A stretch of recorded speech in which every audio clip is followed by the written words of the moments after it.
couple of weeks ago, I posted a video about my Linx Quattro, my Resound Linx Quattro hearing aid not working properly, and I had shown to clean these little slots over here, and I thought that it made a difference, and I'm sure it made some slight difference, but still they weren't working correctly. So I went to see my audiologist, and she pronounced them dead.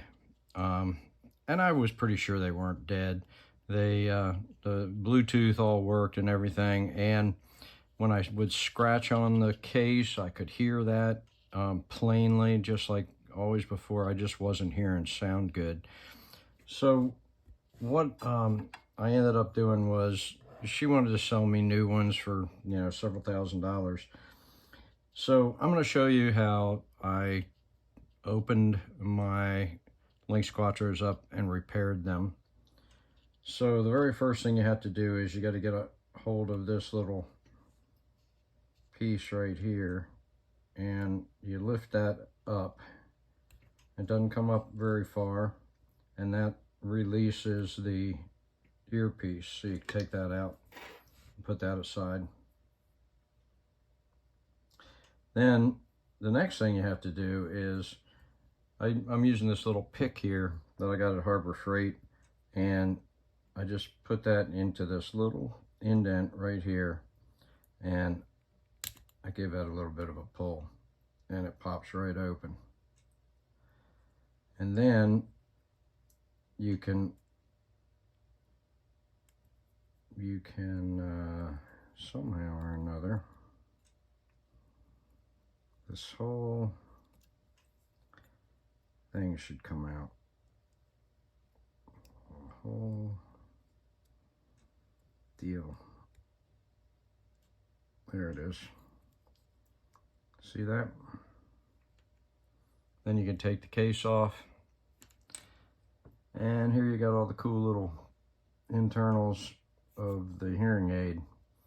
This, I think, is a coil for the inductive charging that happens when you put it down in the case. Here's the connector for where they program.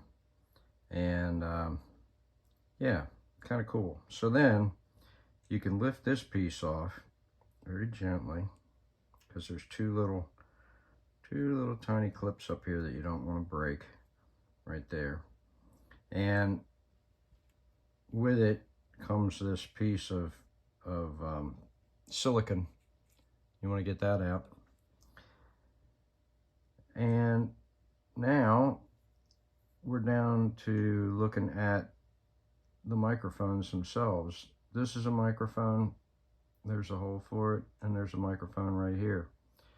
Well, for some reason, some kind of slime had developed in here, and it was all around in here, and it's like, it was green like this. It's like the coating that they put on the electronics somehow had started to disintegrate and was blocking the sound. It was as simple as that. So what I have determined is that if you look at the cover, there are 3 slots. Oh, that wasn't right. There's a slot on each side of the switch, and the sound coming through them, which I think is the main sound input to the hearing aid, goes into this lower microphone. And then there's this upper microphone, and there's a little slot, as you can see, just above the switch. So, if those are clean, and they're not difficult to get clean or keep clean, then the sound coming through those should be channeled by this silicone insert here down into the microphones.